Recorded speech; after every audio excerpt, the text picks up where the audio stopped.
என்ன செய்வோம், இன்னும் கொஞ்சம் பாப்போமா யாரும் வாராங்களாண்டு. சரிசாந்த், ஓகே சுபி, சார். தனுஷிகா. ரிவிஷன் தானே இன்னைக்கு, யாரும் புதுசா வந்தவங்க கொஞ்சம் பார்ப்போம். 8:40க்கு ஸ்டார்ட் பண்ணுவோம். 3 நிமிஷம் பார்ப்போம். கொஞ்சம் நீங்களும் கிளாஸை விட்டு போயிடாம வெயிட் பண்ணுங்க. Okay sir.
சரி, போவோம், பாடத்துக்குள்ள போவோம் பிள்ளைகள்.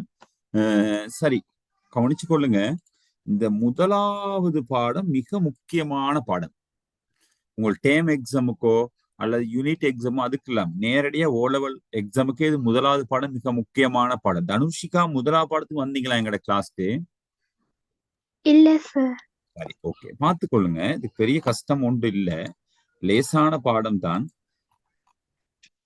இதுல நாங்க பார்க்க வேண்டியது எல்லாம் பார்த்த பாடம் தான், ஆனா சின்ன ரிவிஷன் ஒன்று தான். கட்கோளம், வளிமண்டலம், வளிமண்டலத்தின் கட்டமைப்பு, வளிமண்டலத்தில் ஒவ்வொரு படையினது சிறப்புகள் பார்க்கணும்.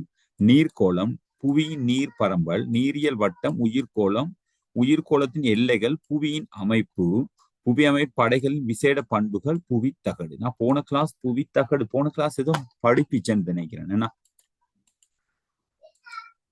சரி, ஓகே. இதுக்கு நாங்க பார்க்க வேண்டியது, பார்த்துக்கொள்ளுங்க பிள்ளைகள். இங்க இருந்து ஆரம்பிச்சோம், நாங்க இந்த பாடத்தை இங்க இருந்து ஆரம்பிச்சோம். இது நமக்கு தேவையில்லை.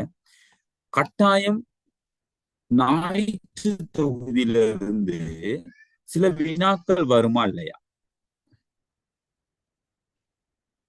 எப்பயுமே வரும். அதுக்காகத்தான் சும்மா அதை போட்டு விட்டேன் பிள்ளைகள். ஆனா உங்களுக்கு பாடத்துல ஞாயிற்று தொகுதிங்கிற ஒரு பாடம் இருக்கா டென்ல? எங்கேயாவது இருக்குதா? அப்படி ஒரு பாடமே இல்ல. கவனிச்சு கொள்ளுங்க. சும்மா கேட்பாங்க, முதலாவது ஞாயிற்று தொகுதியில முதலாவது கோள் என்னன்னு கேட்பாங்க. மூன்றாவது கோள் என்னன்னு கேட்பாங்க. முதல் 4 கோளையும் அகக்கோள் என்று சொல்லுவாங்க. அகக்கோள்ல முதலாவது கோள் என்று கேட்பாங்க. மீதி இருக்கக்கூடிய 4 புறக்கோள் அப்படின்னு சொல்லுவாங்க. இதை கேட்பாங்க. அகக்கோளையும் புறக்கோளையும் பிரிக்கக்கூடியது எரிக்கல் வளையம் ஒன்று இருக்கு. இந்த வளையத்தை கேட்பாங்க பிள்ளைகள். இப்படி சில வினாக்கள் கேட்பாங்க. மிகப்பெரிய கோள் எதுன்னு கேட்பாங்க. வியாழன். மிக சிறிய கோள் என்ன? இப்படிலாம் சில வினாக்கள் கேட்கப்படும். அதனால நான் சும்மா அதை போட்டு விட்டேன் 10ல முதல் பாடத்துக்கே. அடுத்து புவியின் சிறப்பு அப்படிங்கக்குள்ள நாங்க சொல்ற புவி ஞாயிற்று தொகுதியின் முதன்மையானது தெரியும். உயிரினங்கள் வாழக்கூடிய கோள். மூன்றாவது கோள். அதே மாதிரி வளி, நீர், வெப்பநிலை, ஈர்ப்பு சக்தி எல்லாமே காணப்படுது. 500 மில்லியன் சதுர கிலோமீட்டர். இது கட்டாயம் கேட்கிறாங்க. 510 சதுர கிலோமீட்டர், மில்லியன் சதுர கிலோமீட்டர் புவியினுடைய மேற்பரப்பு பரப்பளவு. ஞாபகம் வச்சுக்கொள்ளுங்க, இது தேவைப்படும். 510ன்னு போட்டிருப்பாங்க பிள்ளைகள் அதிகமான இடத்துல. மில்லியன் அப்படிங்கறது ஞாபகம் வச்சுக்கொள்ளுங்க. சதுர கிலோமீட்டர். சரிதானே? இந்த வினா வரும். அதே மாதிரி உயிரினங்கள் வாழ்றதுக்கான சிறப்புகள் காணப்படுது. புவியில வளிமண்டலம் காணப்படுது, நீர் காணப்படுது, உகந்த வெப்பநிலை 15 செல்சியஸ் பாகை சராசரியாக காணப்படுது. இதையும் ஞாபகம் வச்சுக்கொள்ளுங்க. 15 செல்சியஸ் பாகை சராசரியாக புவியில காணப்படுது. இதை கேட்பாங்க. புவி ஈர்ப்பு காணப்படுது பிள்ளைகள். சுழற்சி, சுற்றுகை பெறுது. இது எல்லாமே உயிர் வாழ்ற காரணம். சுழற்சி, சுற்றுகை ஒரு காரணமா இல்லையா பிள்ளைகள் உயிர் வாழ்வதற்கு? தேவையா இல்லையா? சுழற்சியும் சுற்றுகை இல்லாட்டி உயிர் வாழ முடியுமா புவியில? இல்ல சார். அப்ப இதெல்லாம் ஒரு காரணம். கட்டாயம் இந்த உயிர் வாழ்றதுல இத சொல்ல மாட்டாங்க, சுழற்சியும் சுற்றுகையும். ஆனா இது கட்டாயம் அவசியமான உண்டு. சுழற்சி என்றால் என்னன்னு தெரியும், சுற்றுகை என்றால் என்னன்னு தெரியும். இதெல்லாம் சரி. 23.5 பாகை சரிவுல தான் புவி என்ன செய்யுது, சுழலுது அப்படிங்கிறது. மேற்குல இருந்து கிழக்கு நோக்கி புவி சுழலுது அப்படிங்கலாம் தெரியும். புவியின் வடிவம் இதெல்லாம் நான் ஆரம்பத்துல சும்மா போட்டு விட்டதுதான் பிள்ளைகள். இந்த பாடத்துல போட்டு விட்டதுதான். தேவைப்படும் உங்களுக்கு சில வினாக்கள் வருது அப்படிங்கிறதுக்காக. புவி பிள்ளைகள் மத்திய கோட்டு விட்டங்கிறது இது, முனை விட்டங்கிறது இது. சரியா?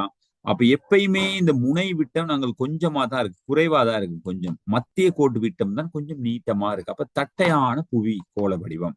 அதுக்கு சொல்றாங்க பாருங்க, மத்திய கோட்டினுடைய விட்டம் 12,714ங்கிறாங்க. மத்திய கோட்டினுடைய சுட்டம் 12,007, கிட்டத்தட்ட 42 கிலோமீட்டர் அதிகமாக இருக்குது மத்திய கோடு அப்படிங்கிற ஒன்று. சுற்றளவு, பரப்பளவுல இதெல்லாம் நாங்க உங்களுக்கு தெரியும் பிள்ளைகள்.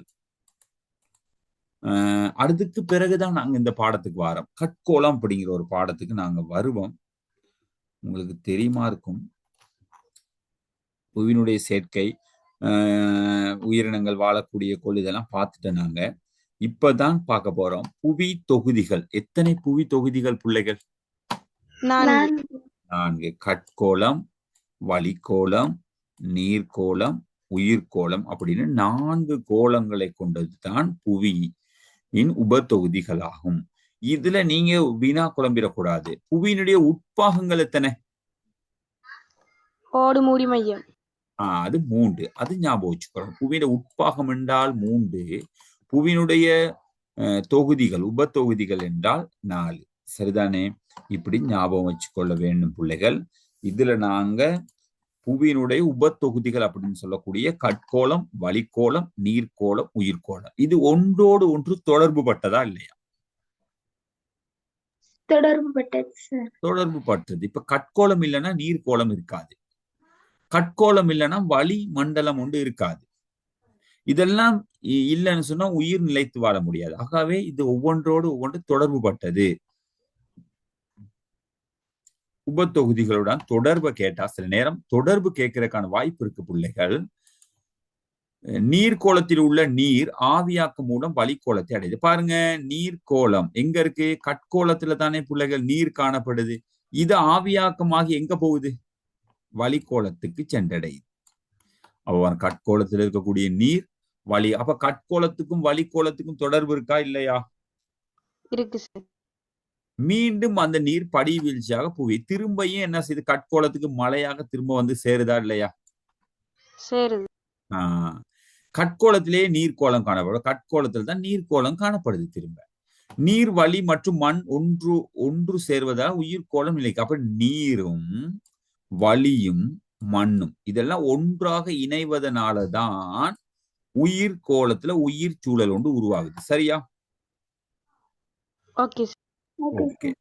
உயிர் சூழலில் உள்ள மூலக்கூறுகள் உயிர் சூழல் நீர்க்கோளம், வளிமண்டலம் மற்றும் கட்கோளம் என்பவற்றின் பாதிப்பை ஏற்படுத்துது. பாருங்க, இந்த உயிர் தான் கட்கோளம் தேவைப்படுது, இந்த உயிர் கோளத்துக்கு தான் வளிமண்டலம் தேவைப்படுது, இந்த உயிர் கோளத்துக்கு தான் கட்கோளமும் காணப்படுது. அப்ப மாற்றத்தையும் பாதிப்பையும் ஏற்படுத்துவது யாரு?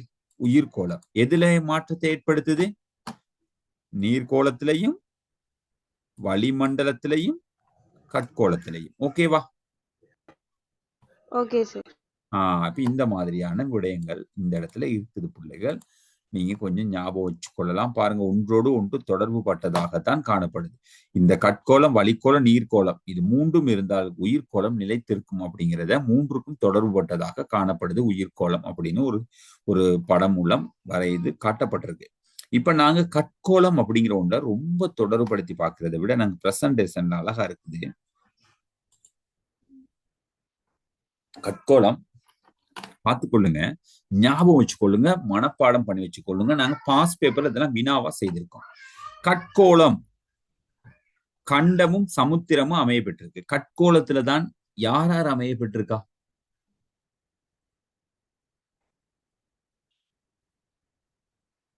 கட்கோளத்தில் என்னெல்லாம் அமையப்பட்டிருக்கு? ரெண்டே ரெண்டு பிரதான விடயம். சுபி விலங்குதானா பேசுறது? கண்டோடு கண்டங்களும் சமுத்திரங்களுமே கட்கோளத்தில் தான். அப்படின்னா நாங்க இருக்கக்கூடிய நிலம் தானே கட்கோளம். நாங்க கட்கோளத்துலதான் இருக்கின்றோம், கட்கோளத்தான் வீடுகள் அமைச்சிருக்கோம், தாவரங்கள்லாம் கட்கோளத்துல தான் வளருது. அப்படியான நிலம், இந்த நிலத்துலதான் கண்டங்கள் தான் நிலம், இந்த நிலத்துலதான் சமுத்திரமும் இருக்கு. சமுத்திரத்துக்கு கீழே நிலம் தானே இருக்கு, இல்லையா சார்? நீருக்கு மேலதானே சார் சமுத்திரம் இருக்கு. நீருக்கு மேலதான் சமுத்திரம். நில இல்ல அந்த கான்செப்ட் வேணாம், அது கொஞ்சம் வைங்கன்னா பிறகு சொல்லித்தரேன். நான் கேட்கறதுக்கான வினா என்னன்னு கேட்டா, என்ன செய்தாலும் சமுத்திரம் ஒன்று இருந்தாலும் நிலத்துக்கு மேலதானே நீர் காணப்படுது. இப்ப தோண்டும் போது, இப்ப நீ கடல் கீழே அடியில போகும்போது நிலம் இருக்காதா? இருக்கும் சார். இருக்கும். அப்ப நிலம் ஒன்று தரை. அதே மாதிரி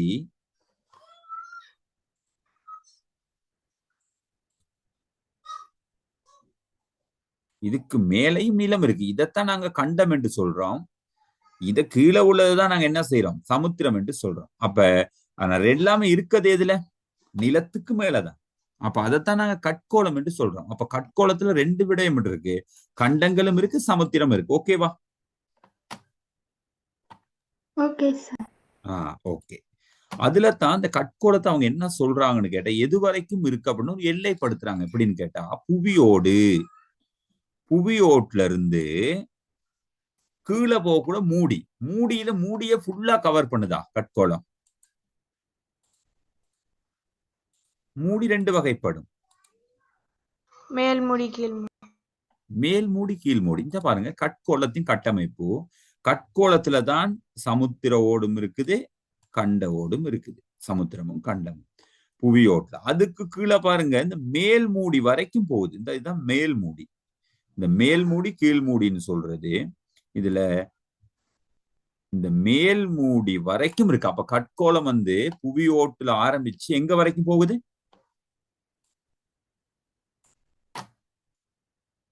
கட்கோளத்தில் ஆரம்பிக்கப்பட்டு, அதாவது புவி ஓட்டுல ஆரம்பிக்கப்பட்டு எங்கு வரைக்கும் போகுது கட்கோளம்? மேல் மூடி வரைக்கும் போகுது. பிள்ளைகள் ஞாபகம் வச்சுக்கொள்ளுங்க, மூடி ரெண்டு வகைப்படும். அதுல கீழ் மூடி மேல் மூடி. கீழ் மூடி வரைக்கும் கட்கோளம் போகாது, மேல் மூடி வரைக்கும் கட்கோளம் இருக்கு. தனுர்ஷிகா விளங்குதா? அப்ப இது அப்படி இந்த இருக்கு சார். அத நாங்க மொஹோரோவிச் எல்லை வரைக்கும் சொல்லலாம் தானே? மொஹோரிச் எல்லை வரைக்கும் என்று சொல்ல இயலுமா? ஏன்னு கேட்டா, மேல் மூடி கீழ் மூடியை பிரிக்கிறதா மொஹோரிச் எல்லை? இல்லையே.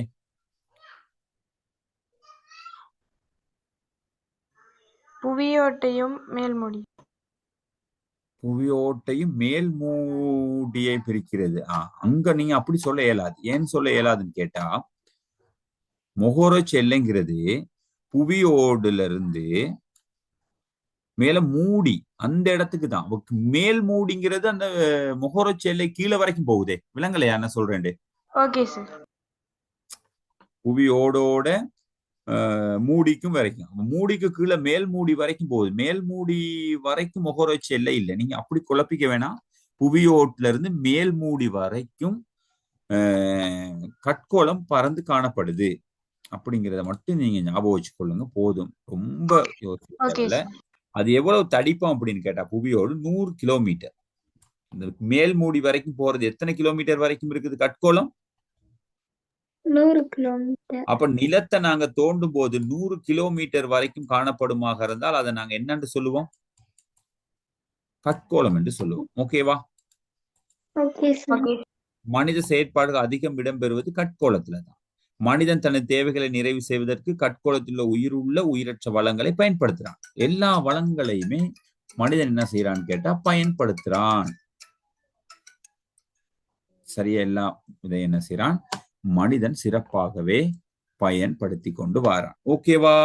தாவரம், விலங்குகள், பாறைகள், மண், கனியங்கள் எல்லாத்தையும் என்ன செய்யறான்னு கேட்டா பயன்படுத்துகின்றான். ஓகேவா? Okay sir. ஓகே. இப்ப இது உங்களுக்கு தெரியும், எல்லை தெரியும். இந்த விடயங்கள் கிளியரா சும்மா சரி மைண்ட்ல போட்டு கேள்மா, பாடமாக்கணும் இல்ல, சும்மா ஜஸ்ட் போட்டு வச்சுக்கொள்ளுங்க. தேவைப்படும். அதுக்கு பிறகு சரி, இதெல்லாம் நமக்கு தேவையே இல்லை. புவியோடு இதெல்லாம் நமக்கு இதெல்லாம் நாங்க படிக்கணும்னு அவசியம் இல்லை. இருந்தாலும் இதை நீங்க ஞாபகம் வச்சுக்கொள்ளுங்க. ஓடு அப்படின்னு சொல்லும் போது புவியின் மேற்படையாக அமைந்துள்ள வன்மையான பகுதி புவியோடு 16 இருந்து 40 கிலோமீட்டர் வரைக்கும் தடிப்பமானதான் புவியோடு. இது நமக்கு தேவையில்லை. நாங்க அந்த ஓட்ட நேரத்துல படிப்போம். ஓடுங்கிற ஒரு பாடம் வரக்குள்ள படிப்போம். சரி, கட்கோளத்தின் மனிதனுக்கு ஏற்படும் நன்மைகள். கட்கோளத்தினால் மனிதன் அனைத்து நன்மைகளுமே கட்கோளத்துல மனிதன் தானே பெற்றுக்கொள்றான். எல்லா வகையிலையும். நீங்க இப்படி யோசிங்களே, ஏனைய விலங்குகள் பெற்றுக்கொள்ளுதா நன்மைகளை?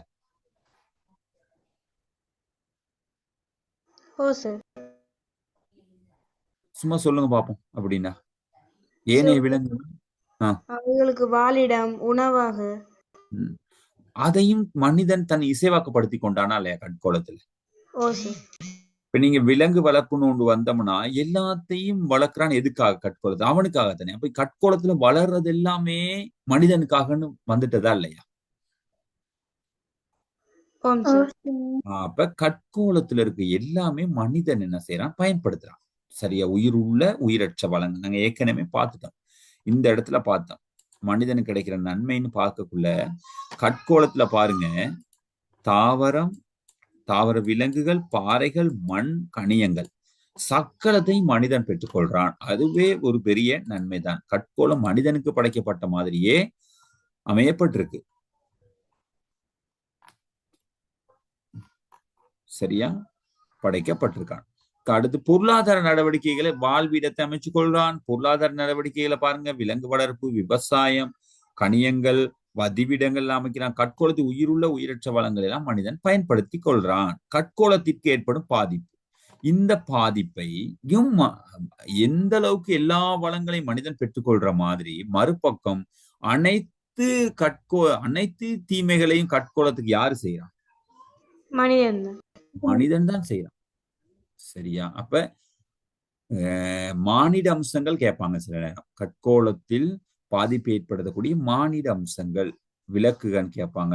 எந்த அளவுக்கு மனித நிலத்தை என்ன செய்யறான்? கட்கோளத்தை பாதிக்கின்றான் அப்படின்லாம் வீணா கேட்கலாம். சோ பார்த்துக்கொள்ளுங்க. கனிய வளங்களை அகழ்வதனால் நிலம் தரமிழக்குது. கனிய வளங்கள் எல்லா பக்கமும் அகழ்றானா இல்லையா? நிலக்கரி, ரத்தின மாணிக்க கல்கள், கனிய எண்ணெய், சரியா, எல்லா பாறைகள் எல்லாத்தையுமே அகழ்வதனால அந்த நிலம் என்ன செய்யும்னா தரமிழக்கும். உண்டு. காடுகளை அழிப்பதால் மண்ணரிப்பு ஏற்படும். காடுகளுமே கட்கோளம் தானே. மண்ணரிப்பு ஏற்படும். மேற்பரப்பு நிலத்தோற்றம் மாற்றம் அடையும். தரையில் நீர்மட்டம் மாற்றமடையும், கைத்தொழில் கழிவுகளால் பாதிப்பு ஏற்படும், மாடி கட்டடத்தினால் கட்கோளம் சமநிலை பாதிக்கிறது. எப்படி சமநிலை? ஒரு பக்கம் உயர் மாடிகளை கட்டிட்டு போவான், இன்னொரு பக்கம் என்ன செய்வான், நிலத்தை அகழ்வான் மாணிக்கக்கல் அது தோண்டுவதற்கு. இப்ப ஒரு பக்கம் பாரம் குறைவு, சமநிலை பாதிப்படையுமா இல்லையா? பாதிப்படையும். அப்ப இந்த மாதிரி விடயங்களை எல்லாம் செய்வான். கிளியரா இது? ஓ சார். இது நாங்க பார்த்திருக்கிறோம். அதே மாதிரி வளிமண்டலம் அப்படிங்கிறது. இப்ப கட்கோளம் ஓகேவா? ஓ சார். கட்கோளம் உங்களுக்கு கிளியரா இருக்கும். இந்த கட்கோளம் என போட்டிருக்காங்க, கட்கோளமாகும். இதுல அதேதான் இருக்கும். கட்கோளத்தின் 2 பகுதிகள், மேல் மூடி கீழ் மூடி. மனிதன் செயற்பாடுகள் பெரும்பாலும் உயிரினங்கள் வாழ்வின கட்கோளத்தில் இடம்பெறுது. மனிதனுக்கு தேவைகள் நிறைவேற்றிக் கொள்வதற்காக கட்கோளத்தில் உயிருள்ள எல்லாம் பயன்படுத்துறான், எல்லாம் போட்டிருக்காங்க படம் மூலம். கட்கோளத்தில் உள்ள வளங்களை பயன்படுத்தும் போது ஏற்படும் பாதிப்பு, கனிய வளங்களை பெற நிலம் தரமிழக்கும், காடுகள் அழிப்பு, மண்ணரிப்பு, மேற்பரப்பு, இதெல்லாம் ஓகே. தொழிற்சாலை, வீடு கழிவுகள் கட்கோளத்தில் சில இடங்களில் பாதிப்பு ஏற்படுத்தும். மாடி கட்டிடங்கள் மற்றும் பாரிய நீர்த்தேக்கங்கள் அமைப்பதனால் கட்கோளத்து சமநிலை பாதிப்படையும். இவ்வளவுதான். சரிதானே? கட்கோளம் ஞாபகம் வச்சுக்கொள்ளுங்க. இந்த வினாக்கள் சில நேரம் வரலாம். இப்ப நாங்க வளிகோளம். இப்ப வளிகோளம் அப்படிங்கிறது எங்க இருந்து பார்க்க போறோம்? நாங்க எதை பார்க்க போறோம்? வளிமண்டலம். இவ்வளவு நேரம் நாங்க புவியில இருக்கக்கூடிய புவியோட சம்பந்தப்பட்ட சில விடயங்களை பார்த்தோம். இப்ப நாங்க புவியில இருந்து கொஞ்சம் மேல பார்க்க போறோம், மேல் தோற்றம். அப்படித்தானே? ஓ சார். புவியில இருந்து மேல் தோற்றம். நாங்க அண்ணாந்து பார்க்கக்கூடிய பகுதி, பகுதியை தான் நாங்க என்ன செய்ய போறோம், பார்க்க போறோம். பிள்ளைகள் கொஞ்சம் கவனிச்சு கொள்ளுங்க. இது ஒரு பெரிய பிரச்சனை இல்ல, வேகமா விளங்கப்படுத்திடலாம். வளிகோள தொகுதி. புவியின் ஈர்ப்பு சக்தியினால், ஏதோ ஒரு புவியின் ஈர்ப்பு சக்தியின் காரணமாக புவியுடன் இணைந்து காணப்படுகின்ற கண்களுக்கு புலப்படாத ஒரு வாயு படலம் வளிமண்டலம் எனப்படும்.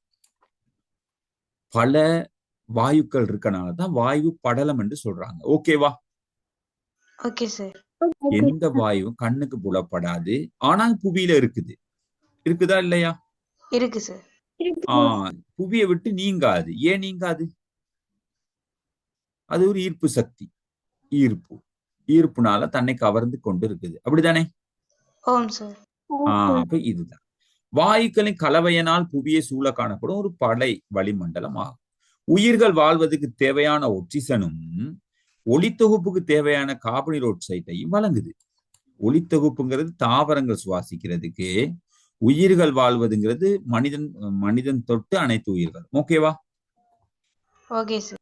இதுவும் மனிதன் நிலைத்திருப்பதற்கு, ஒரு உயிரினங்கள் நிலைத்திருப்பதற்கு ஒரு இன்றியமையாத ஒரு படலம் தான் இந்த வளிகோளம். ஓகேவா? வளிமண்டலம். சரிதான். இந்த இடம் கிளியரா? ஓம் சார். இப்ப நாங்க அடுத்தது, இது அடுத்த ஒரு வினாவா வரும். இந்த வளிமண்டல காணப்பட வாயுக்கள் நைதரசன் தான் அதிகமா காணப்படுது. எவ்வளவு காணப்படுது? 78.09. இது அதிகமாக வினாக்கள் பார்த்திருக்கோம் தானே சிரிசா?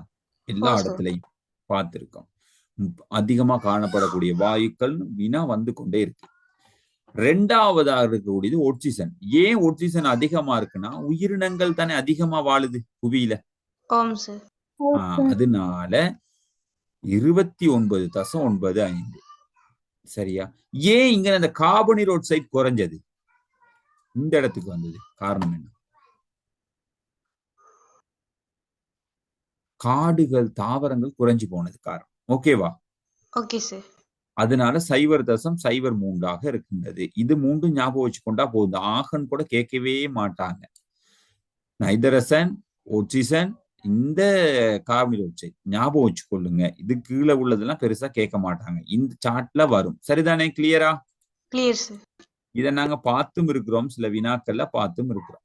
வளிமண்டலத்தின் பிரதான படைகள். அப்ப வளிமண்டலத்துல பிரதான படை இருக்கு. இது எப்படி பார்க்க போறோம்னா, கடல் மட்டத்திலிருந்து உயரம் அதிகரிக்க வெப்பநிலை தொடர்ச்சியாக மாற்றம் பெறுது. இதை நீங்க நல்லா ஞாபகம் வச்சுக்கொள்ளணும். கடல் மட்டத்திலிருந்து மேலே போகும்போது அது எப்படி விளங்குறது? இப்ப இதுதானே வளிமண்டலம், இதுதானே கடல். இந்த கடல்ல இருந்து உயர மேலே போக கடல் மட்டத்துல இருந்து தான் சொல்றாங்க. நிலத்துல இருந்து நாங்க சொல்லலாம்.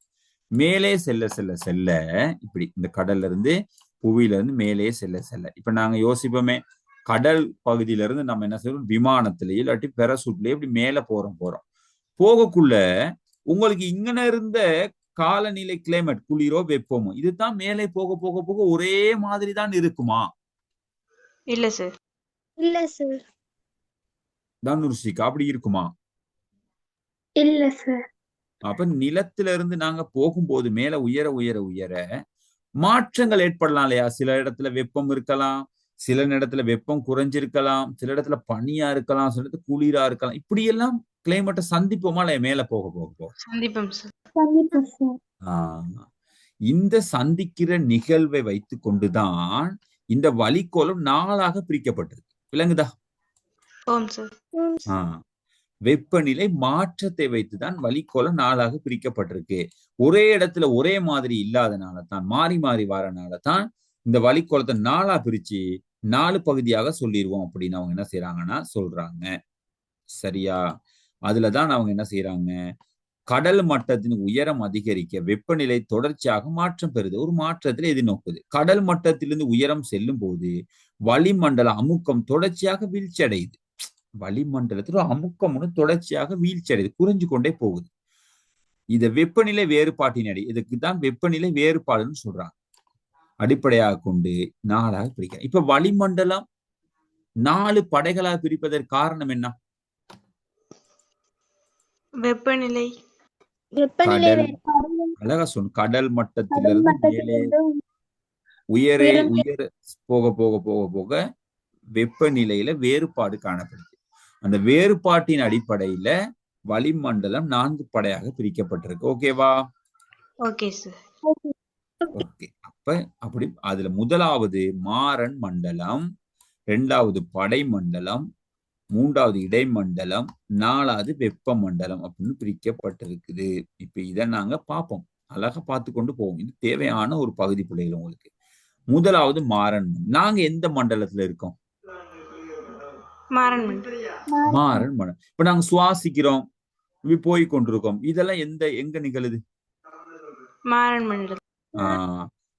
மாறன் மண்டலம். இப்ப நீங்க அப்படி சொல்ல போனா பிள்ளைகள், நிலத்துக்குள்ளேயும் மாறன் மண்டலத்துடைய தன்மை இருக்கா இல்லையா? இருக்கு சார். எப்படி உணர்றீங்க?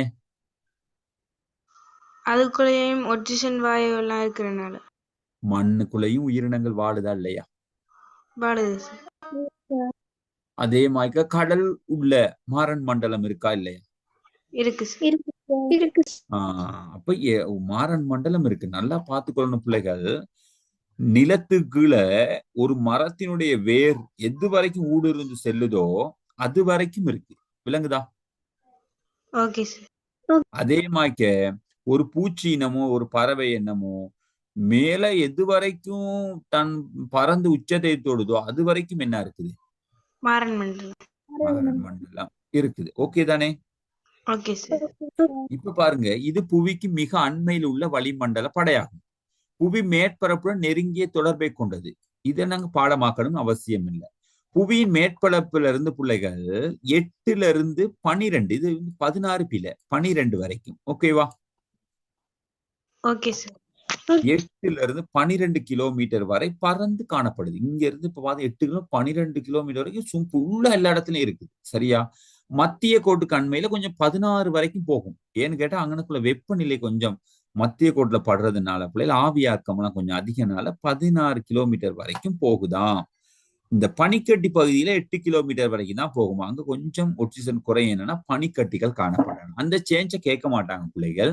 புவியின் மேற்பரப்புல 8 தொடக்கம் 12 வரைக்கும் பறந்து காணப்படுதுன்னு கேட்பாங்க. இங்க ஒரு பெரிய பிரச்சனை இருக்கு என்னன்னு, அந்த மாறன் மண்டலத்துல ஒரு விடயம், கடல் மட்டத்திலிருந்து மேலே செல்ல செல்ல செல்ல வெப்பநிலை கூடுதா குறையுதா? மாறன் மண்டலத்துல மட்டும். ஏன் குறையுது அப்படிங்கிறதுக்கு காரணமா நான் நிறைய விளங்கப்படுத்திட்டேன். இப்ப நாங்க கடல் கிட்ட இருந்து பயணம் வைக்கிறோம். பயணம் வச்சு பிள்ளைகள் மாறன் மண்டலம் முடிகிற வரைக்கும் போய் நிக்கிறோம். இப்ப இங்கன ஒருத்தர் போனவருக்கு வெப்பநிலை கூடுதலா இருக்கு. இந்த மேல இன்னும் கொஞ்சம் போனவருக்கு வெப்பநிலை இன்னும் கொஞ்சம் குறையுது. இங்க போனவருக்கு இன்னும் கொஞ்சம் வெப்பநிலை குறையுது. இன்னும் இங்க போனவருக்கு ரொம்ப குறையுது. அப்ப மாறன் மண்டலத்துல என்ன பிரச்சனைன்னு கேட்டா, கடல் மட்டத்திலிருந்து மேலே போக போக வெப்பநிலையானது தொடர்ச்சியாக என்ன செய்யுது? குறைந்து கொண்டுதான் போகுது. அதுதான் வெப்பநிலை மாற்றத்தின் அடிப்படையில் தானே பிரிச்சிருக்காங்க. அப்ப மாறன் மண்டலத்துல மேலே போக போக என்ன நடக்குது? வெப்பநிலை குறையுது.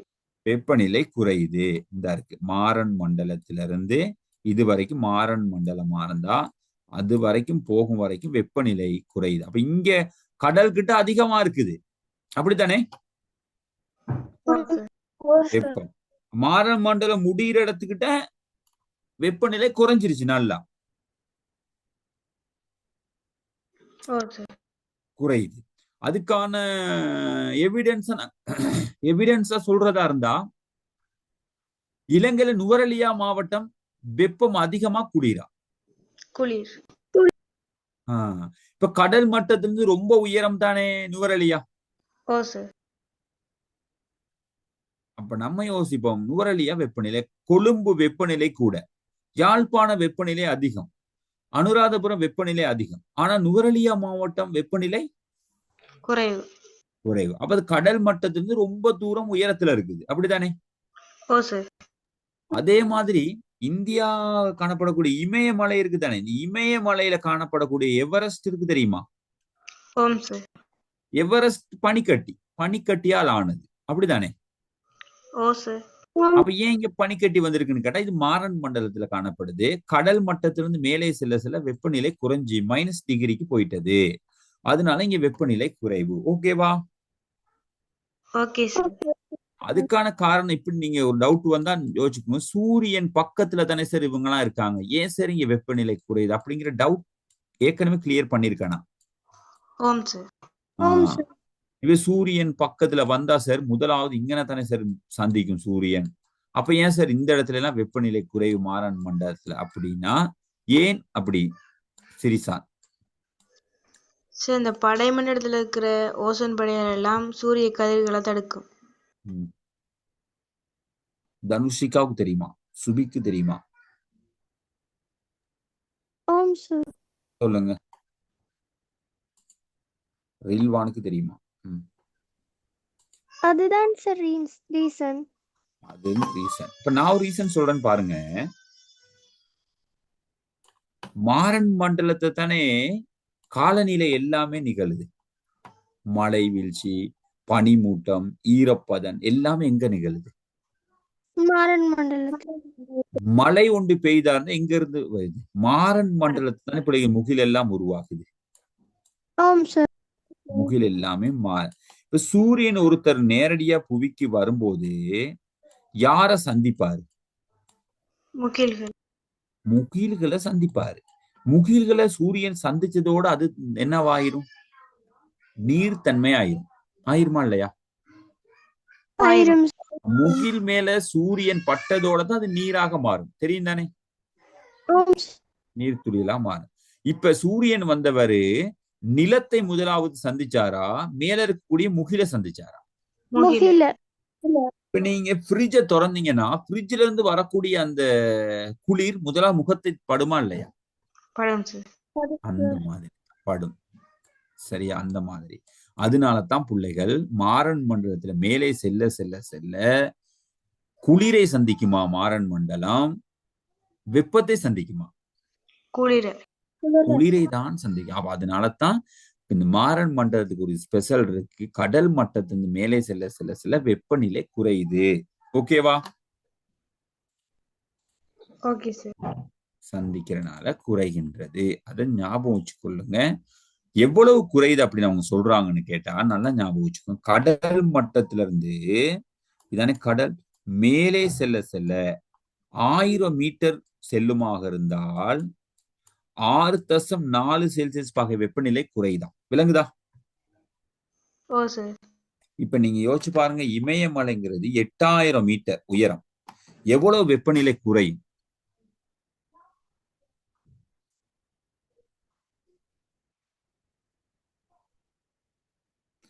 கிட்டத்தட்ட எவ்வளவு குறையும்? 50 கிட்ட குறையுமா இல்லையா? குறையும். 50 கிட்ட குறையும். அப்ப 50 செல்சியஸ் பாகை வெப்பநிலை அந்த இடத்துல குறையுமா இருந்தா அங்க மைனஸ்க்கு போயிருந்தானே. போயிடும். அதே மாதிரி 100 குறையுமாக இருந்தா எவ்வளவு? -0.64 செல்சியஸ். இத வெப்ப நழுவு வீதம் அல்லது சூழல் நழுவு வீதம் என்று சொல்லுவாங்க. இப்படி குறையறதுக்கு பேர் என்ன? வெப்ப நழுவு வீதம் அல்லது சூழல் நழுவு வீதம் எனப்படும். சில நேரம் கேட்பாங்க வெப்ப நழுவு வீதம் என்றால் என்ன, சூழல் நழுவு வீதம் என்றானா மாறன் மண்டலத்துல கடல் மட்டத்தில் மேலே செல்ல செல்ல வெப்பநிலை படிப்படியாக குறைவதை தான் வெப்ப நழுவு வீதம் அல்லது சூழல் நழுவு வீதம் என்று சொல்லுவாங்க. ஓகேவா? Okay sir. ஓகே இந்த வெப்ப நழுவு வீதம் எல்லாம் மாறன் மண்டலத்தோட சம்பந்தப்பட்டது. இது தேவையில்ல. வளிக்கோளத்துல இந்த மாறன் மண்டலத்துல தான் நீராவி, பார்த்துக்கொள்ளுங்க, நீராவி முகில்கள்லாம் உருவாகும். சரியா? வானிலை செயற்பாடுகள் எல்லாமே இந்த மண்டலத்துல தான் காணப்படும். உயிரினங்கள் நிலைத்திருப்பதற்கு முக்கியமான ஒரு படையாகும். இதன் மேல் எல்லையை பகுதி அண்டிய பகுதி சாதாரண விமானம், சின்ன சின்ன விமானங்கள் சில நேரம் போகும், பார்த்திருக்கீங்களா? ஓ சார். அதெல்லாம் இங்கன்னா போகும். மாறன் மண்டலத்து முடிகிற இடம், மாறன் மண்டலம் முடிகிற இடத்தை என்னன்னு சொல்லுவாங்க? மாறன் தரிப்பு. மாற்றரிப்புன்னு சொல்லுவாங்க, மாறன் தரிப்புன்னு சொல்லுவாங்க. ஓகேவா? கிளியரா? Okay sir. சரி, இப்ப மாறன் மண்டலத்தை பத்தி பிள்ளைகள் நீங்க அதன் பண்புகள் 5 சொல்லுங்க பாப்போம் எனக்கு. கடல் மட்டத்திலிருந்து 1000 மீட்டருக்கு மேலே செல்ல செல்ல 6.4 குறைவடையும். அது வெப்ப நழுவு வீதம் என்று கூறுவாங்க. புவி மேற்பரப்புல அது 8 தொடக்கம் 12 கிலோமீட்டர் வரை பறந்து காணப்படுது. சாதாரணமான சிறிய விமானங்கள் இப்படையிலே பயணம் செய்கின்றது. மாறன் மண்டலத்தோட மேல் எல்லை மாற்றரிப்பு அழைக்கப்படுது. மாறன் மேல் எல்லையில மாறன் தரிப்பு முடிகிற இடம் பிள்ளைகள். மாறன் முடிகிற இடமும் படை மண்டலம் ஆரம்பிக்கக்கூடிய இடமும் விளங்குதா? இந்த பாருங்க, மாறன் மண்டலம் முடிகிறதுக்கு பிறகு என்ன ஆரம்பிக்குது? முடியுது. இன்னொன்னு ஆரம்பிக்குது என்ன? மாறன் மண்டல படை மண்டலத்தையும் பிரிக்கக்கூடிய இடம். ஓகேவா? ஓகே ஓகே சரி, உங்களுக்கு கிளியர். இது நாங்க பாஸ் பேப்பர்ல இந்த வினா ஒன்று செய்திருக்கோமா இல்லையா? செய்திருக்கோம் சார். செய்திருக்கோம், நீங்களும் சொல்லிருக்கீங்க. ஓகே, அப்ப மாறன் மண்டலம் உங்களுக்கு கிளியர் ஆகியிருக்கும்னு நான் நினைக்கிறேன். ஏதாவது மாறன் மண்டலத்துல ஏதாவது டவுட் உங்களுக்கு? இல்ல சார். தனுர்ஷிகா, சுபி, ரில்வான்? இல்ல சார். ஓகே, ஞாபகம் வச்சுக்கொள்ள வேண்டியது பிள்ளைகள் நீங்க தான். சரி, மாறன் மண்டலம் கிளியர். அடுத்து நாங்க பார்க்க வேண்டியது கொஞ்சம் வெப்ப மண்டலம், என்ன படை மண்டலம். படை மண்டலம் அடுத்தபடியாக இருக்கக்கூடியது. படை மண்டலமானது மாறன் தரிப்பு எல்லையிலிருந்து, மாறன் தரிப்பு எல்லைன்னா என்ன? மாறன் மண்டலம் முடிகிற அந்த எல்லையில இருந்து பிள்ளைகள் அங்கனக்குள்ளதான் 48 இருக்குது மாறன் மண்டலம் மாட்டரிப்பு எல்லை. இந்த 48 கிலோமீட்டர்ல இருந்து 50 கிலோமீட்டர் வரைக்கும் காணப்படுது. ரொம்ப சின்னது. எவ்வளவு? 2 கிலோமீட்டர். 2 கிலோமீட்டர் தான் பிள்ளைகள் தொடர்ந்து புவியை சுத்தி காணப்படுது. சரிதானே? இது காணப்படுது. இங்கு வெப்பநிலையானது மேல் நோக்கி செல்ல செல்ல அதிகரிக்குது. இங்க கொஞ்சம் சேஞ்ச். எங்க? படைமண்டலம். மாறன் தரிப்புலதான் மேலே செல்ல செல்ல செல்ல வெப்பநிலை குறைஞ்சது. ஆனால் இங்க என்ன நடக்குது? மேலே செல்ல செல்ல அதிகரிக்குது. இன்னொன்று மிக முக்கியமானது போல இந்த படை மண்டலத்துல தான் என்ன இருக்குது? ஓசோன் படையே இருக்குது. ஓசோன் படை என்றா என்னன்னு நான் சொல்லி கொடுத்திருக்கேன் பிள்ளைகள். ஓசோன்கிற ஒரு மெல்லிய படை உண்டு புவியின் மாறன் படை மண்டலத்துல இருக்குது. மெல்லிய ஒரு படை, சின்னதா இருக்கும். இது சூரியன்ல இருந்து, சூரியன் இப்படிதான் வருவாரு, எல்லா கதிரையும் கொண்டுட்டு வருவார், நச்சு கதிர்களை எல்லாம் கொண்டுட்டு வருவார். இங்கதான் கொண்டு வருவார். எங்க? படை மண்டலத்துல. இத பில்டர் பண்ணி நல்ல கதிராக அனுப்புற வேலை தான் யார் செய்யறா? ஓசோன். இப்படிதான் நீங்க ஞாபகம் வச்சுக்கோங்க. நீங்க கையில இந்த சோப் போட்டு பிள்ளைகள் பபுள் சூதிருக்கீங்களா? அந்த மாதிரி ஒரு பபுள்ஸ் தான் பிள்ளைகள் இந்த படை மண்டலத்துல காணப்படுற ஓசோன் படை. விளங்குதா? சின்னதா இருக்கும் பிள்ளைகள். இப்ப நீங்க வீட்டு கூரையில முன்ன கண்ணாடி கொண்டு வைப்பாங்க தெரியுமா? சூரியன் கதிர் உள்ள வர்றதுக்கு. இப்ப ஜன்னல்ல எல்லாம் பிள்ளைகள் பாருங்க, சூரியன் கதிர் பட்டு அதன் அது உள்ள படுமா இல்லையா? படம் சார். அந்த மாதிரி ஒண்ணுதான் பிள்ளைகள் அது. ஆனா அதன் வேலை என்னன்னா பிள்ளைகள், சூரியனது வரக்கூடிய புற ஊதா கதிர்கள், நச்சு கதிர்கள் எல்லாத்தையும் என்ன செய்யுதுன்னு கேட்டா, அது ஃபில்டர் பண்ணி தூய்மையான சூரியனுடைய வெப்பத்தை தான் எங்க அனுப்புது? மாறன் மண்டலத்துக்கு அனுப்புது. எரிகல்கள் எல்லாம் புவியில வந்து விழுகுமா? ஓசோன் படையை தாண்டி இல்ல சார். விழுகாது. எல்லாத்தையும் யார் பிடிச்சு கொள்வா? ஓசோன் படை. ஓசோன் படை பிடிச்சு கொள்ளும் பிள்ளைகள். அப்போ ஓசோன் படை நமக்கு பெரிய நன்மையை செய்தா இல்லையா? சரி சார். இப்ப இந்த ஓசோன் படை பிள்ளைகள் ஓட்டை துவாரங்கள் அங்கங்கே ஏற்படுதாம். ஏற்பட்டா என்ன நடக்கும்? விண்கற்கள், சூரியன்ல இருந்து வர ஊதா கதிர்கள் எல்லாம் புவிக்கு வரும். புவிக்கு நேரடியா வரப்போகுது. புவிக்கு நேரடியா வரும்போது புவி என்ன மாற்றங்களை எதிர்நோக்கும்? புவி வெப்பநிலை அதிகரிக்கும். அதிகரிக்குமா இல்லையா? பெரிய பெரிய பெரிய பெரிய மலை உச்சிகள்ல இருக்கக்கூடிய முனைப்பகுதியில் இருக்கக்கூடிய பனிக்கட்டி எல்லாம் வேகமாக உருகும். உருகும் போது கடல் மட்டம் உயர்ந்துரும். நிலம் குறைஞ்சு போகுமா இல்லையா? குறையும் சார். நிலம் குறையும். அதே தோல் நோய்கள் வரும், பாலைவனங்கள் அதிகமாகும், நீர் பற்றாக்குறை ஏற்படும், வறட்சி ஏற்படும். ஏற்படாது? இந்த விடயங்கள் எல்லாமே வரும். மனிதர்களுக்கு பல்வேறுபட்ட பிரச்சனை வரும். இது ஏன் துவாரம் அடையுது? வாகனங்கள்ல இருந்து வர புகைகள், நாங்க அனுப்பக்கூடிய நச்சு கதிர்கள் தான் பிள்ளைகள். மீத்தேன் வாயு, குளோரோஃபுளோரோ கார்பன், சரி, இந்த பிரிட்ஜில எல்லாம் இருக்கும், வயல்வெளிகள்லாம் இருக்கக்கூடியது, நீங்க சொல்லக்கூடிய வாகனம் எல்லா புகைகள் மேல போயிட்டு என்ன செய்யணும்னு கேட்டா, சின்ன ஒரு அமைப்பு தானே, கொஞ்சம் கொஞ்சமா தேய்வடைய வைக்கும். இப்ப நீங்க சொல்றாங்க தானே, சிகரெட் குடிச்சா நுரையீரல்ல போயிட்டு நுரையீரல் என்ன செய்யுது? பிரச்சனை எதிர்நோக்குதா இல்லையா? எதிர்நோக்கு. அந்த மாதிரியான பிரச்சனை தான் இந்த ஓசோன் படை. இப்ப இதுகளை நாங்க என்ன செய்யணும்? குறைச்சு கொள்ளணும்னு பெரிய பெரிய மாநாடெல்லாம் வைக்கிறாங்க. இந்த இடத்துல நாங்க உங்களுக்கு ஓசோன் படையை பத்தியும் சொல்லி கொடுத்துட்டேன். ஓகேவா? அது எங்க இருக்குது? எந்த மண்டலத்துல இருக்குது? படை மண்டலத்துலதான் இருக்குது. இதுவும் கிளியரா ஞாபகம் வச்சுக்கொள்ளுங்க. எங்கேயாவது வந்தா எழுதி கொள்ளுங்க. சரி, ஓகே. விண்வெளியிலிருந்து வரும் விண்கற்கள் இங்கு எரிந்து விழுகின்றது. எரிந்து விழுகுமா இல்லையா? ஆகாய விமானங்கள் படையினூடாக பயணிக்கும். பெரிய பெரிய ஆகாய விமானங்கள் இதுல போகும். படை மண்டலத்தின் மேலெல்லையை படைத்தரிப்புன்னு சொல்றாங்க. படை மண்டலம் முடியக்கூடிய பகுதி என்னன்னு சொல்லுவாங்க? படைத்தரிப்பு. சரி, இப்ப எனக்கு படை மண்டலத்தை பத்தி கொஞ்சம் சொல்லுங்க பாப்போம். ஒரு 5 பண்புகள். ஓசோன் படை காணப்படுகின்றது. 48 தொடக்கம் 50 கிலோமீட்டர் வரை பறந்து இருக்குது. அங்க விண்கற்கள் எரிந்து விமானங்கள் பறக்குது. ஓகே.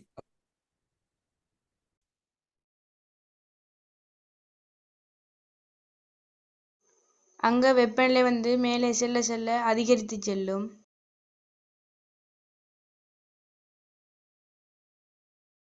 கடல் மட்டத்திலிருந்து 48 தொடக்கம் 50 கிலோமீட்டர் வரை பறந்து காணப்படுது.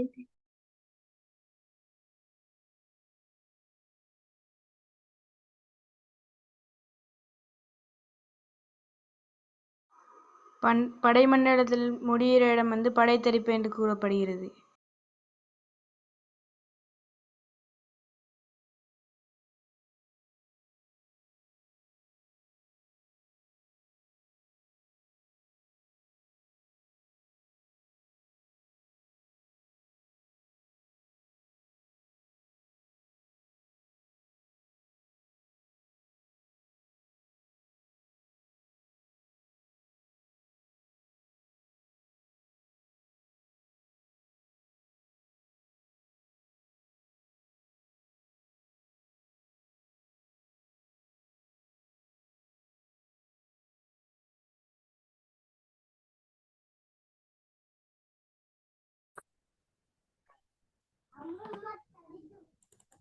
சரி, ஓகே. அப்ப நாங்க பாக்குறோம்.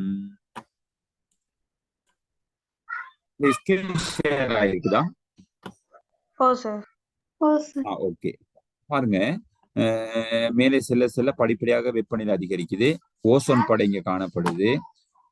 அடுத்து சூரியன் வருகின்ற உயிரினங்கள் தீங்கு விளைவிக்கக்கூடிய புற ஊதா கதிர்களை தடுத்து பூமியில் உயிரினங்கள் வாழ்வதற்கு பாதுகாப்பிற்கும் கவசமாக ஓசோன் படை காணப்படுது. ஓகே, இது உங்களுக்கு விளங்கி இருக்கும். இப்பகுதியில் வெப்பநிலை அதிகரிப்பில் ஓசோன் படை செல்வாக்கு செலுத்துது. விண்வெளியிலிருந்து பூமியை நோக்கி வருகின்ற பெரும்பாலான விண்கற்கள் படைமண்டலத்தில் எரிந்து விடுகின்றது. அதிவேக ஜெட் விமானங்கள் மத்திய பகுதியிலேயே பறக்கின்றது. சரிதானே? நாங்க பார்ப்போம் தெரியுமா, வேகமா போகும் சில விமானங்கள் படை மண்டலத்திலே. வேற ஒன்றும் பெருசா போடல, அங்க பார்த்ததுதான். அப்படித்தானே? சரி. வெப்ப மண்டலம். அடுத்து நாங்க வெப்ப மண்டலம் சொன்னாலே என்ன நடக்கும்? அதிக வெப்பமா. சரிதானே? இடைமண்டலம் பார்த்துட்டோம். இடைமண்டலம் பார்க்கல. பாருங்க, இடையில காணப்படக்கூடியது இடைமண்டலம். இம்மண்டலத்தின் படைத்தரிப்பு எல்லையில் இருந்து 50 இருந்து 80 இதுதான் பெரிய பகுதி பிள்ளைகள். சரியா? இங்கு மேல் நோக்கி செல்ல வெப்பநிலை குறைவடையுது. இதுல ஒரு மாற்றம் இருக்கான், வெப்பநிலை குறைவடைதான். மின்னியக்க செயற்பாடுகள் மண்டலத்தில் தான் இடம்பெறுது. மின்னியக்க மின்னெல்லாம் வெட்டக்கூடிய இடைமண்டலத்தின் மேல் எல்லை இடைத்தரிப்புன்னு சொல்லுவாங்க. இதை இடைத்தரிப்புனா இதெல்லாம் கேட்கவே மாட்டாங்க எக்ஸாம்ல. இடைமண்டலம் எல்லாம் கேட்கவே மாட்டாங்க. சும்மா இது இடைத்தரிப்பு என்னன்னு கேட்பாங்க. இடைமண்டலம் முடியக்கூடிய இடமா இருக்கும். இடைமண்டலம் முடிகிறதும் வெப்ப மண்டலம் ஆரம்பிக்கக்கூடிய பகுதி. இதன் மேல் எல்லையை பிள்ளைகள் 120 கிலோமீட்டர் வரை பறந்து காணப்படுது. இப்பகுதி உயரத்துக்கு ஏற்ப வெப்பநிலை விரைவாக அதிகரிக்கும். அதிகமான வெப்பநிலையை கொண்ட மண்டலம் எது? வெப்ப மண்டலம். அது பேர்ல இருக்கு. இரவு பகலுக்கு இடையிலான வெப்பநிலை பாரியளவு வேறுபாடு. கிட்டத்தட்ட பிள்ளைகள் 1100 செல்சியஸ் வெப்பநிலை வரை நிகழுமா இங்க. சரியா? வாயுக்களின் அளவு மிக குறைவு பிள்ளைகள். வெப்ப மண்டலத்தின் மேல இங்க எல்லாம் இப்போ ஆக்சிஜன் கார்பன் டை ஆக்சைடு எல்லாம் இருக்குமா வெப்ப மண்டலத்துல? இல்ல சார். இருக்காது. இப்ப இங்க எல்லாம் விமானம் பறக்குமா? இல்ல சார். இது பறக்கவே பறக்காது. இங்க விமானம் போகிறதுக்கு வாய்ப்பே இல்லை. வெப்ப மண்டலத்து மேல இல்லையே வளிமண்டல மேல் எல்லைன்னு சொல்லுவாங்க. இதுக்கு மேல இருக்கிறதெல்லாம் என்னன்னு சொல்லுவாங்க? வளிமண்டலத்தின் மேல் எல்லை. வெப்ப மண்டலத்துக்கு மேல இருக்கிறது எல்லாத்துக்கும் பொதுவான பெயர் என்னது? வளிமண்டலத்தின் அப்படி மேல் எல்லையோட முடியுது. பிள்ளைகள், வளிமண்டலத்திலேயே 4 உபப்பகுதிகளும் கிளியரா? கிளியர். சரியா? அடுத்து நீர்க்கோளம் அப்படிங்கிறது தான் முக்கியம். இதுல பெருசா ஒன்றும் சொல்றதுக்கு இல்லை. நீர்க்கோளம், நீர் முக்கியத்துவம் இதுகளை நீங்க பார்த்துக்கொள்ளணும். எப்பயும் எக்ஸாமுக்கு வரும். நீர்க்கோளம் இதெல்லாம் கேட்டிருந்தாங்க ஒரு பயணம். சும்மா ஞாபகம் வச்சுக்கொள்ளுங்க, நான் எங்கெங்கேயாவது ஞாபகப்படுத்துவேன். சரிதானே? புவி மேற்பரப்புல திண்மம், திரவம், வாயுல காணப்படுதா இல்லையா? புவியில காணப்படுது. திண்மம் அப்படிங்கிறது பனிக்கட்டியாகவும், திரவம் அப்படிங்கிறது கடல்கள் அங்க இருக்க நீர் ஓடக்கூடியதாகவும், வாயுக்கள்ங்கிறது பிள்ளைகள் மேல் ஆவியாக, நீர் ஆவியாக. சரிதானே? Okay sir. காணப்படும். அனைத்து நீர்நிலையும் காணப்படுது. புவியின் மொத்த நீர் எவ்வளவு?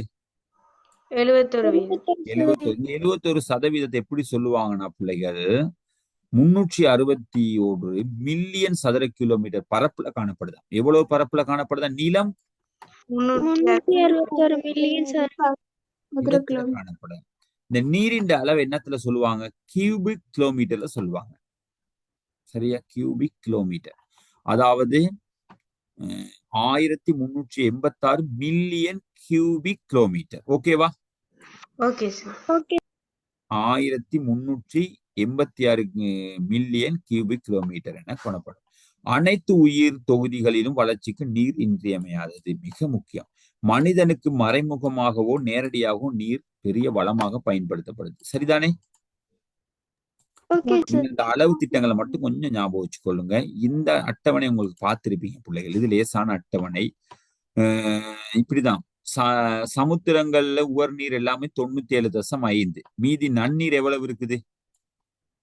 2.5. 2.5 நாங்க 100% எடுத்தோம் என்றால் அந்த 100%த்துல பனிப்போர்வை, தரைக்கீழ் நீர் அப்படின்னு போயிருது. பனிப்போர்வைக்கும் தரைக்கீழ் நீருக்கும். நாங்க தரைக்கீழ் நீரை 100% எடுத்தோம் என்றால் இல்ல, அதுல இது பயன்பாட்டுக்குரிய நீர்.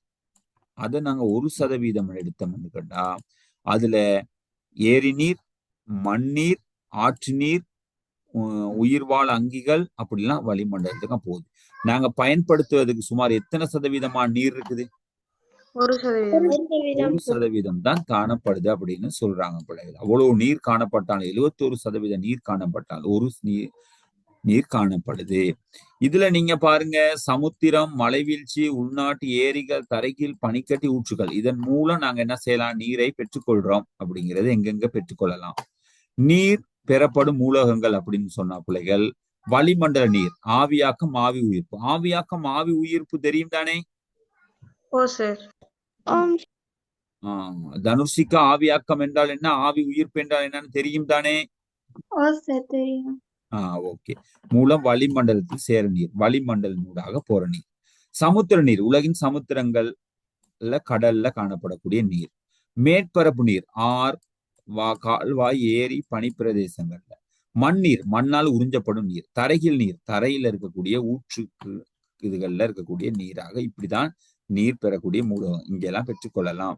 நீரின் முக்கியத்துவம் எதுக்கெல்லாம்? உயிரினங்கள் நிலைத்திருப்பதற்கு, புவியின் சமநிலை பேண, மண் வளத்தை பேண, விவசாயம், கைத்தொழில், நீர்மின் உற்பத்தி, போக்குவரத்து, உல்லாசம், இது எல்லாத்துக்கும் நீர் கட்டாயம் என்ன செய்யப்படும்? தேவைப்படுது அப்படிங்கிற உண்ட சொல்லியிருக்காங்க. இந்த இதுக்கெல்லாம் நீர் தேவை. குடிபானங்கள், விவசாயம், பிள்ளைகள் பாவனைக்காக, போக்குவரத்துக்காக, எல்லாத்துக்கும், மின்சாரம், எல்லாத்துக்கும். நீர் தரம் குறைவடைதல். தரம் குறைவடைகிறதுல என்ன பிள்ளைகள் பொருள்? மாசடைதல் தானே. அத தரம் குறைகிறதுன்னு தான் சொல்லுவாங்க. நீர் இருக்கும், நீர் இருக்குமா இல்லையா? இருக்கும். கட்டாயம் நீர் இருக்கும். நீர் இல்லாமல் போகாது உலகத்துல. அதே இடத்துல நீர் இருக்கும். ஆனா என்ன பிரச்சனை ஆயிருக்கும்? மாசடைந்திருக்கும். அதனுடைய பயன்படுத்த முடியாத தரம் குறைஞ்சிருக்கும். அது தரத்துல குறையப்பட்டிருக்கும். அது எப்படின்னா, காடுகள் அழிக்கப்படுதல், கைத்தொழில் நடவடிக்கையின் போது வெளியே ரசாயனம் மற்றும் கார்பன் பொருட்கள் நீர்ல கலக்கிறது, விவசாய நடவடிக்கையின் போது வளமாக்கிகள் மற்றும் கிருமி நாசினிகள் நீரில் தெரிக்கும் போது நீர் கிருமி நாசினியாக மாறுது, இறந்த உடல்கள் மற்றும் திண்ம கழிவுகள் நீரில் சேருது, விவசாய நடவடிக்கைகளுக்கு பாரிய அளவு நீர் நிறை இறைக்கிறது, பாரிய கப்பல் விபத்து, அணு ஆயுத பரிசோதனை. அணு ஆயுதம்லாம் பாருங்க, அணுவெல்லாம் அந்த மாதிரி பிள்ளைகள் எல்லாம் நீர்ல கலந்து நீர் மாசடைய போகுது. இதெல்லாம் நீர் தரம் குறைதல் அல்லது மாசடைதலுக்கான காரணமாக நாங்க பாக்குறோம். ரிவிஷன்னாலதான் போறேன் பிள்ளைங்க. பாருங்க, இதெல்லாம் நீர் மாசடையக்கூடிய வழிமுறை. வேஸ்ட் ஆகினால் கூட தரம் குறைதல் தான் காரணம் பிள்ளைகள். நீர் தரத்தை எப்படி பாதுகாக்கலாம் அப்படின்னு கேட்கிறாங்க. எப்படி? விவசாயத்தை திட்டமிட்டு மேற்கொள்ளணும் பிள்ளைகள். கூடுதலா நீரை பயன்படுத்தக்கூடாது, தேவையான நீரை மட்டும். மழை நீரை சேமிக்கும் திட்டம் கொண்டு வரணும் பிள்ளைகள். கைத்தொழில் கழிவுகளை சரியான முறை சுத்திகரிக்கணும், ரீசேல் பண்ணணும் பிள்ளைகள். நீர் வீண் விரயத்தை குறைக்கணும் கட்டாயம். திண்ம கழிவு பொருட்கள் நீர் கலப்பதை தடுக்கணும். சட்டங்கள் கொண்டு வரணும் பிள்ளைகள். மக்களுக்கு விழிப்புணர்வு ஏற்படும். சட்டங்கள், தண்டனைகள் கொடுக்கும் போது என்ன செய்வாங்க? அதை சிறப்பாக பயன்படுத்துவாங்க ஏண்டளவு.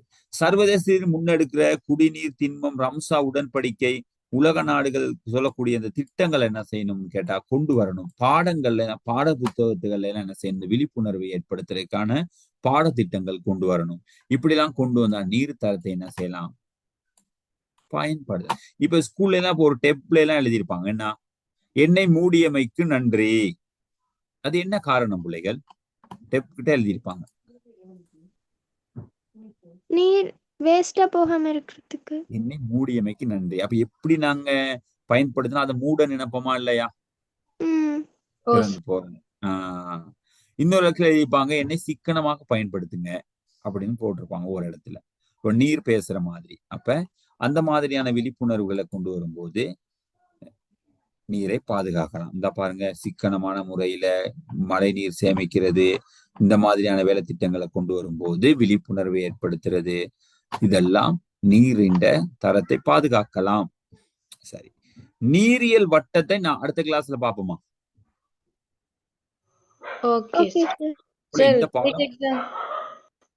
விலங்குல யூனிட் எக்ஸாமுக்கு நீங்க அடுத்த கிளாஸ். சரி, இது கொஞ்சம் ரிவிஷனை முடிச்சுட்டு வைப்போமா? இடையில வைக்கிறதா என்ன மாதிரி? Okay sir. இன்னும் கொஞ்சம் இந்த ஏன்னா முதல் பாடத்தை உங்களுக்கு நல்லா விளங்கப்படுத்துறது உங்களுக்கு ரொம்ப பிரயோசனமா இருக்கும். Okay sir. சரிதான், இதை கொஞ்சம் நான் முடிச்சுட்டு உங்களுக்கு ஒரு யூனிட் எக்ஸாம் கட்டாயம். யூனிட் எக்ஸாமா வைக்கலாது, எவ்வளவு இருக்கு. நாங்க எத்தனையோ எக்ஸாம் இப்ப செய்துதான் இருக்கோம். சரிதானே? முதலாவது பாடத்துக்கு அதிகமான எக்ஸாம் பேப்பர்கள் செய்திருக்கோம். இந்த பாடத்தை வேகமா முடிச்சிருவோம். ஆனா இந்த டியூட்டை நான் உங்களுக்கு போட்டு விட்டுருக்கேன் குரூப்ல, அப்படிதானே? ஓ சார், இதுவும் போடுறீங்க. மத்தது நான் செல்வச்சந்திரன் போட்டிருக்கேன். ஓ இதெல்லாம் நீங்க என்ன செய்யணும், கொஞ்சம் வாசிச்சு பிராக்டிஸ் பண்ணி கொள்ளுங்க, பார்த்து கொள்ளுங்க. சரி பிள்ளைகள், நாங்க இன்னைக்கு ஒரு ரிவிஷனோட விடைபெறுவோம். நெக்ஸ்ட் கிளாஸ் சந்திப்போம் பிள்ளைகள். Okay, bye, good night, God bless you, take care. Bye, sir. Thank you. Good night. ஓகேம்மா, okay, bye, good night, take care, God bless you.